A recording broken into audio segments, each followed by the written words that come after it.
Hey you guys, and welcome to Art Club. I am so excited to see you here. We are going to have so much fun.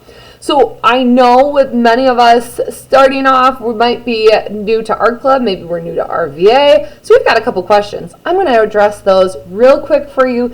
And the beautiful thing about watching these recordings is if you ever need to pause or rewind, listen to it again, you've got that option, right? It's a beautiful, beautiful thing. So the first thing I want you to know is, hi, my name is Mrs. Stinson, and I'm going to be your art teacher. We're going to have so much fun. I can't wait for all the cool things we're going to create throughout the year. So as often as you are able, make sure you're signing up for Art Club. Each month you will get art supplies in the mail. And one of the questions a lot of students will ask me is, do I get to keep those art supplies? And the answer is, yes, you do. You certainly do. You get to keep those art supplies. At RVA, we think art is so important, and so getting those supplies in the month or in the mail every month, or as often as you're able to sign up, is just going to encourage you to create more and more art at home. So you do get to keep those. Another question students will ask is, what happens if I can't make it to all the days? Maybe you've got a vacation coming up, maybe friends or family are visiting, or you're going to visit them, or maybe you get sick or you have an appointment. That's okay. That's what these recordings are for. So you can always watch the recording instead of coming to the live class if necessary. Because this is a club and not a class, there is no grade. And so you don't need to worry so much about if you are absent. But because we want you to enjoy the art projects and be able to experience them, whenever you get a chance, just feel free to watch the videos and they will be there for you. So now that we know that this is not like a graded class, there's nothing that needs to necessarily be turned in, though I'll talk more on that later. Another question that students will ask is like, well, so if I'm not turning it in and there's not a grade, like how do I get to see other kids' work, and how do I get to share the work that I've created? And so what I have created is something called the Hall of Fame. Maybe you've heard of the Hall of Fame before. It's kind of like that, only it's you as the artist get to show off your art skills in our Hall of Fame. If we were in an actual brick and mortar building, I would have the hallway to my room top to bottom decorated with all your cool artwork. But since we don't have a physical building to showcase all of that stuff, I've created a virtual space for us to showcase it. So when we're looking in our slides, do you see down here how it says share your art in the Hall of Fame? When I click on that, it is going to take you to the Hall of Fame for this month. And so you are going to claim your frame by putting in your name. Yep, that's my little art rhyme for you. So for example, here's the first one, the first frame that's available. So I would put my first name, last initial, so Heather S. would go down there. And then I'm claiming this frame to put my artwork in for this month. Now, if you need more than one frame, that's okay, because I can make more frames in a second or less. So if you need more than one, that is totally fine. In fact, we can see we've got some students already sharing. Look at how cute this is. So this is the project we're going to be starting with. But yeah, so you'll just add your own photos to it. By coming up here to the top, do you see next to File, Edit, View, and then it says Insert. And then I'm going to choose Image, and I'm going to choose Camera. When I choose camera on the student Chromebooks, it'll pop up the camera and you can take a picture with the artwork right from the Chromebook and it'll pop right on there. It's a 10-second ordeal. It's super quick. The only thing I would say is just make sure that you're getting a picture of it in good lighting. I like to put it kind of right next to a window where there's natural lighting, but it's not in the direct sunlight per se. So share your artwork. Any artwork that is shared in our Hall of Fame may also be included in our end of the year art show. So keep that in mind as well. And the Hall of Fame is just a great way for you to be able to see what your classmates have been making and for you to share your work with them as well. All right. Whew! That was a lot of get to know each other type stuff in a very short amount of time, wasn't it? So let's start talking about today's project. I love art, well, for a lot of reasons, let's be honest.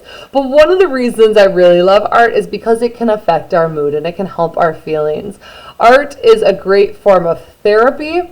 And so here's what I want you guys to start off with today. Think about right now, and if you want to pause this video, go ahead and do that. How do you feel right now?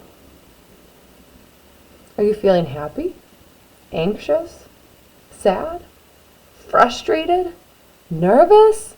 How do you feel? And if you had to pick a color to go with that feeling, what color would it be? Maybe if you're feeling sad, you might choose the color blue, right? We even say, I'm feeling a little blue today, to reference feeling sad. Maybe if you're feeling happy and energetic, you might choose yellow, a really bright, vibrant, fun color. Maybe if you're feeling a little anxious and uneasy, maybe orange might be a color that you're choosing. There isn't necessarily a wrong answer here because we all have a little bit different associations with different colors. But I want you to think about that, how color can impact and show how we're feeling. Okay, the next thing that I want you to think about is how our body language can also impact other people's perception of how we're feeling as well, because that's going to come into play with our project today as well. I'm going to change our view here for just a second. Here we go. Huh? I'm big now. Hey guys. All right, so I'm going to make some faces into the camera, and I want you to try to guess what I am feeling based off of my facial expressions, okay? Here we go. First one.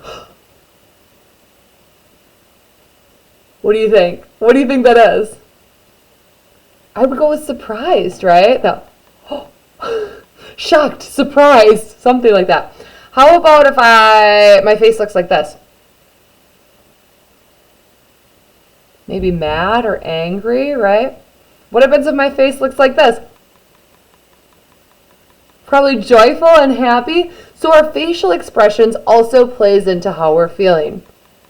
So the cool thing with art is not only does creating art help us maybe regulate our feelings and express our feelings, it can also be a way for us to kind of show what's going on in our heads as well. So that can be a really helpful tool, especially sometimes when words can be hard to get across the point of what it is exactly that we're feeling. So that's what we're going to be doing today. We're going to be creating little scribble monsters like these. So go ahead and take out what you got. Maybe it's watercolor, marker, crayons, whatever you've got. Any of those tools are going to work. We're going to also need some paper. I'm grabbing my paper right now as well. Here we go. Here's my paper. Right there. Excellent. And I'm going to transition to a different view for us so you guys can kind of see what I've got set up right here. So the first thing I want you to choose is what color are you going to use for the feeling that you're feeling. Okay? Now I'm going to be honest with you guys. Today I've been having a bit of an anxious feeling because my computer wasn't working properly when I woke up this morning, and the art supplies weren't on my doorstep yet, and it was just a whole bunch of Monday type things going on, and I was definitely feeling anxious about that. So I thought about, okay, well, what color goes along with that? And I chose the color orange, okay, because it's kind of high vibrancy, like I definitely feel like my energy level is up, but it's a little uneasy, so I thought orange was a great color for that.